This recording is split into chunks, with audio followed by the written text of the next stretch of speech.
guys, what's up? Welcome back to Stories from the Past. Thank you guys for subscribing and listening to my podcast. If you guys can please take a look at the descriptions on the link. Those are all my businesses: credit repair, jewelry, art, you name it, it's all down there. Now let's get started on this episode of Stories from the Past. I'm going to be talking about creativity and mental health. So creativity and its link with mental health have always been something that's fascinated me. And one of the reasons why I got my master's in art therapy and creativity development. However, there's also been a lot of studies that try to debunk the relationship between creativity and mental health. So, what is creativity and mental health, and how are they, similar or different? So creativity, your imagination, creative motives, creative products, they're unique to human beings, and they're actually the source of humans' cultural achievements, right? So throughout history, people have created things, and those have been the artifacts that have been used so that people can be able to talk about, the items that they have made, and also have a great source of history when looking back throughout times. So creativity is an ability to make new combinations, right? It's one of the most highly valued items of human qualities. Now, creativity also may prove to be the key to success or failure in human beings, right? Because in their journey, right, in humans' journeys beyond what they're trying to look for or explore in the world, a lot of what they're creating might be unconscious, right? So a creative thinker is always trying to create something new. And this involves a great amount of unconscious arrangement, right? So they have to use what's inside their body and bring it out into the world. So in general, there's a great, recognition for today's, creatives living across the globe, trying to create things every single day. A lot of people think that one needs to be sick or crazy to be creative, and that's not necessarily true. While a lot of the times you kind of have to go crazy in order to do the same thing over and over and over and over again and expect a different result, and that's actually the definition of insanity: doing things over and over and over again and expecting a different result. So in a way, creatives are kind of crazy, but not in such a bad way.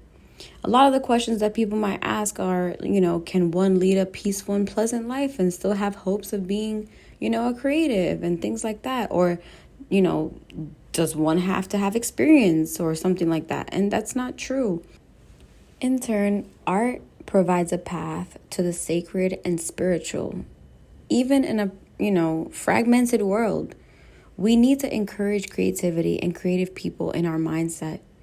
Because when we do this, we're allowing ourselves to feel expanded, and we are allowing ourselves to have an open heart and embracing everything that comes in our way and everything that comes in life. Because at the end of the day, we have to understand that we don't have control over what happens in our surrounding world. We only have control over what we're feeling and what we can do as a person and as an individual, which is why being creative is so important, because it's actually something that you can control. Now, I know that there are some mediums like watercolor, and there are other mediums that are very harder to work with, like sculptures, clay, things like that. Those are very, harder surface materials that make you feel very different. An example of that might be, let's say you're working with watercolor and you're a very impatient person. Watercolor might not be the medium for you, because watercolor is something that is very hard to control, because you cannot control water, right? So you might make a mess. You might have to start cleaning up. Your attention might get focused on other things, and in turn, it's not about the end result. It's about the process, right? So think about when you started working with that watercolor, right? You sat down, you had to prepare your brushes, you had to prepare your water, you had to prepare your paper, Make sure that it's the right type of watercolor paper, or else your paper will break because of the water. The water can seep through and it will ruin your art piece. So there's a lot of things that you have to take into consideration when working with specific mediums, especially, the mess that it can make and the setting that you're in, or if you might dirty your clothes, or if you want to dirty your hands. There's finger painting for people that love that sensory stimulation in their fingertips. I mostly do that with my kids when I'm working, with children who are autistic in my practice. I work with children and painting because they love touching the paint. They love the sensory on their fingertips. However, adults, I find that with adults, they're a little more reserved and they do not like getting dirty as much. So I feel that sometimes adults, they lose this creative passion that they're born with, because we're all born with creativity. When we're young, we want to explore the world. We want to play in dirt. We want to jump in sand. We want to, play with bugs and do weird, quirky things that as adults we might say, I would never do that.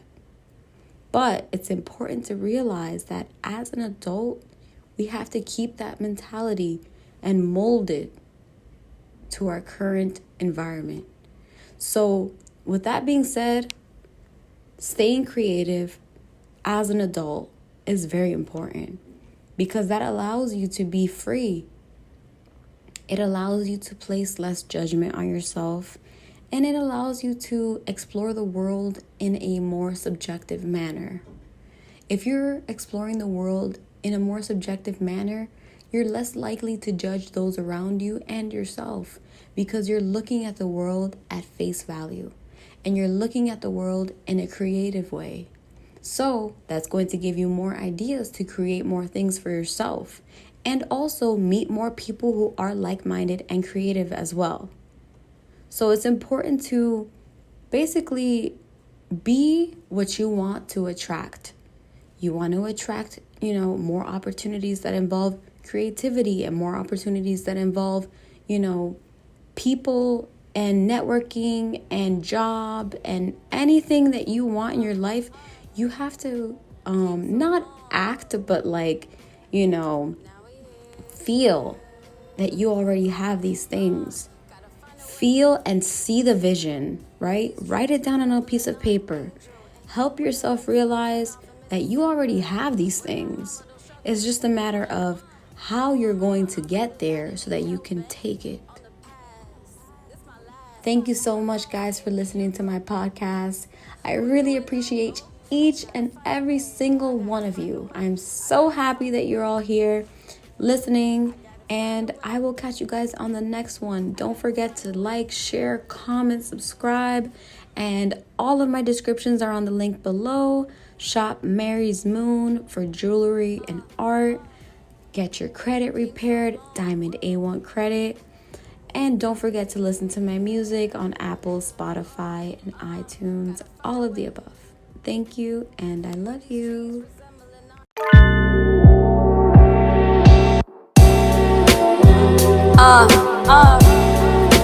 Came so long. Now we here. Gotta find a way. Where these trees resemble an archangel, where the lights don't turn off in mid-December, where my mama don't struggle to pay the rent. Oh my mama, I'd rather die than be hell-bent on the past. This my last year being broke. Oh, you ain't know?